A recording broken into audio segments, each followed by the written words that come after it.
Hello everyone, First and Josh Plays back with another video. Today we have a new tunnel bore. This tunnel bore is infinitely expandable, only uses one ancient debris, and can be triggered from any module that has this little trigger point here. So to show you how it works, what's going to happen here is this module here is going to first pull this one behind it forwards, causing this back module to push everything in front of it forwards, including these slime blocks, which causes the next module to move forwards, and this front bit, which is the main tunnel boring bit. So just show you how it works. It's going to first trigger the first one, then the second one, and then continuous. But the best part about this tunnel bore is instead of just being able to trigger it from here, you can go all the way to the other side, like check diamonds and everything, and you can come over here and trigger it from this side as well. And if you feel like it, you can keep expanding this tunnel bore, but you will need a chunk loading module at some point, which is basically just a player sat in a protected minecart, just so you can keep using it over a longer period of time. So, apart from that, there's not much else to show. We can get straight on into this tutorial. So, before we get to the tutorial, I'm going to give you a couple of timestamps. Here they are, of different sections of the bore and how to use it and stuff like that. This is just for the best interest of the user and making sure you all get the best use out of this tunnel bore. So let's get straight into it. So for the starter module of this tunnel bore, what you're going to need is some blocks to build with, one trap chest, at least 5 pistons, at least 2 sticky pistons, 4 observers, at least 10 slime blocks, 1 dispenser, 1 ancient debris, 1 redstone block, some pillar blocks, and optionally you can have a hopper, a chest, and a light source. I do recommend bringing more of each of these in case one of them gets exploded by user error and such. So apart from that, all else you're going to need is just a ton of TNT to run the thing with. First things first, to build the starter module of this tunnel bore, you want to make your way down to minus 59-ish. So bedrock should be just below you. You should see no bedrock around you like this. This is not good if it is. Then what you want to do is you go to a 5-wide tunnel and you build 1, 2, 3, 4 blocks up. Then you can place your ancient debris on top, which I've just gotten rid of. Then what you want to do is make sure you have space in front of your tunnel bore, at least a couple of blocks. You could do more than this, but I think this will be okay for this trial. But if you want to be safe, you want to have more blocks, so just go back a little bit. Then you want to build a massive tunnel behind the tunnel bore, because this is quite a big tunnel bore. What I've gone for is from this block here to this end block, I've gone for 32 blocks. Yes, it's a lot, but we're going to need it for this one. So from your ancient debris, you can place 1, 2, 3, 4, 5, 6, 7, 8 blocks back. This is very important, or else your TNT won't land on the exact edge, like right here on the block. So then you can go back one more and place a piston facing forwards with a observer on top, facing with the face facing where your tunnel bore is going.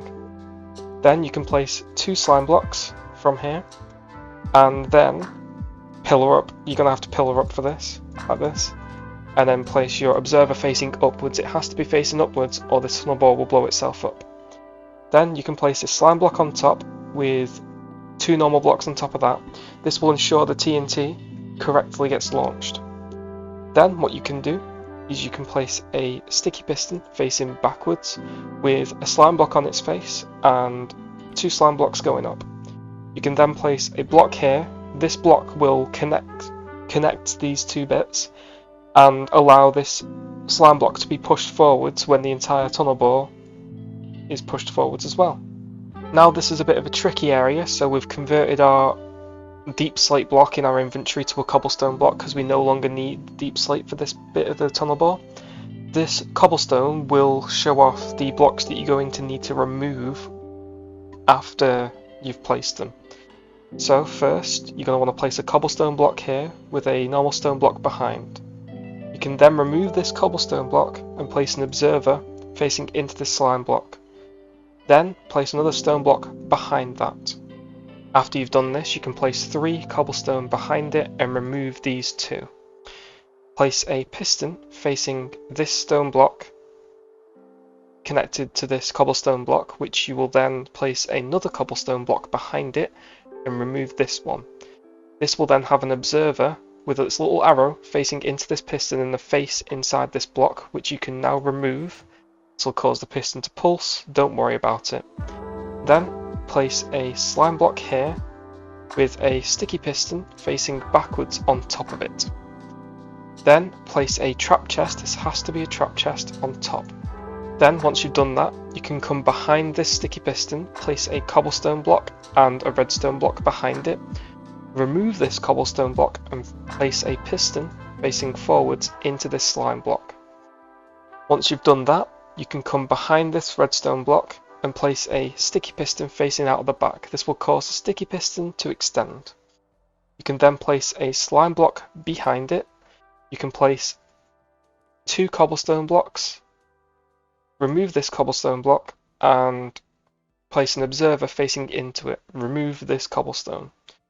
You'll have the face facing out the back, staring into the wall that you've just come from. Then what you want to do is you can place a piston on this side and a piston on this side. Then what you want to do is place a slime block here and a slime block here. What this will do, it seems a bit crazy at the moment, it will allow you to extend the modules this way in the future. This one down here allows this entire bit here to move forwards. So we're going to demonstrate the tunnel bore working now. So first things first, what you want to do is you want to do a dry fire after removing these blocks down here. This dry fire will not include any TNT, so you're going to trigger the chest and everything should move forwards correctly. That means this entire tunnel bore has moved forwards and nothing has gone off, and it seems like everything's working. So what we can do now is we get the dangerous TNT and we can put it straight into this dispenser, and that should be working. So now we can trigger the tunnel bore. Should fire the TNT out, it should land 1 pixel from the end and explode in front of the tunnel bore. Perfect, we've got some redstone now, that's cool. So that's the end of this bit of the tutorial, and we're going to get on to the next bit. Now we've reached the point of the video where we can make the extender modules. Either you've skipped here from before or you've just finished the beginner module. So first things first, what you want to do is you want to line up with the front of this board and remove another area, quite a few blocks in this direction. For each extension module you're going to need 14 slime blocks, 6 pistons, a dispenser, 2 sticky pistons, 3 observers, a piece of ancient debris, 1 redstone block, some blocks to work with, some pillar blocks, a hopper, a chest and some glowstone. Obviously you're going to need some TNT, you don't have to have these 3, but I recommend it for better use of the tunnel bore. Apart from that, you can get on with that tutorial. So I've cleared out an area for the extension module to go. Got some diamonds in the wall, that's nice. Sometimes you will find them when clearing the area for the tunnel bore. First things first, you got to come over here. What we want to do, we're going to place a piston facing here with a normal block and a slime block. Then place 1, 2, 3, 4, 5 slime blocks coming out of that with a normal block behind it, and then we're going to place 1, 2, 3 pillar blocks behind. You can remove these 2, place a piston facing this block and an observer facing with its head facing this way, then put a slime block here, another piston facing this way and a piston on the bottom facing this way. What you can do then is place a slime block here with a sticky piston that will extend into this slime block, then place a slime block on the bottom like this with a piston facing forwards, another block and another slime block here.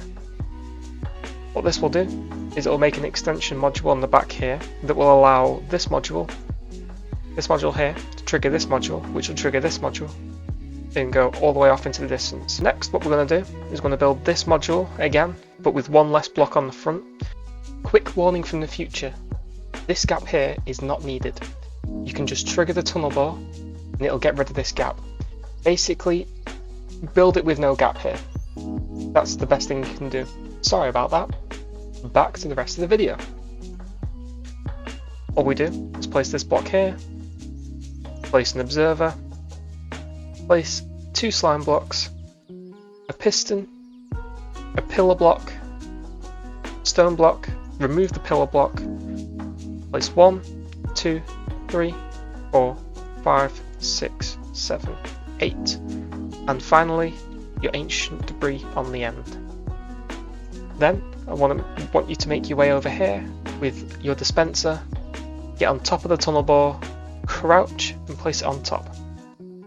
Then place your slime block on top, place 2 stone blocks, and then what you can do, you can either come to either side, place an observer facing into this area here, and then place your sticky piston facing backwards with 1, 2, 3 slime blocks on top. Place your stone block here that forces these blocks to move forwards, and that should be your completed module. So what we can do once we've completed the module is we can test both of them together.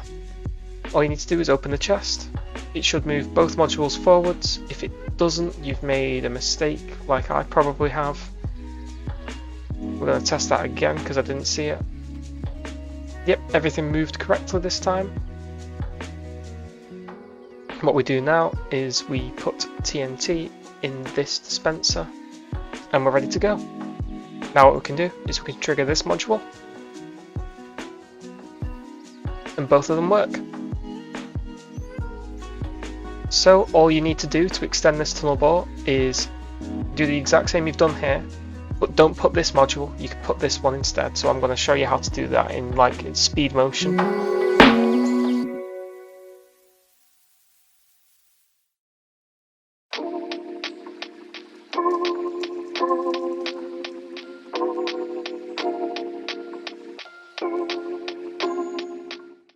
So now you've done that, you can literally just repeat these 2 steps here all the way until the end. And if you don't feel like having one of these modules, what you can do is that instead of triggering it from the middle, all you can do is that. So if you have like a middle module, you can just put this instead of the trigger module to save yourself a sticky piston and a trap chest. We're going to put that back because we're going to trigger it from this side now. So we put our sticky piston, trap chest, and it should work from this side as well. So you've now got a very small, simple 2-way tunnel bore. Oh, we got some diamonds. There we go. This thing is now complete and you should be able to use it in your survival worlds. A couple things to note. If you ever see any gravel fall from the ceiling on top of the tunnel bore like this, I don't have any gravel on me like this. If you have any gravel like this, you're going to want to remove it straight away. If you have any gravel in front of the tunnel bore, please remove it straight away as well, because it will damage the tunnel bore and it could blow itself up. So as well, if you have any lava, you're going to want to remove the lava when using the tunnel bore. And if you have any valuable resources, you're going to want to collect them quickly. But make sure that you're not in front of the TNT because it could kill you. So apart from that, I'm just going to extend the modules a couple blocks and we're going to do a bit of a time lapse of how you use the thing. Another note before we begin the time lapse, what you can do to extend the amount of time between having to refill the modules is you can add a hopper here with a chest on top. You can do that for all modules. This will make it easier to put all the items in, and it will allow you to use the tunnel bore for longer.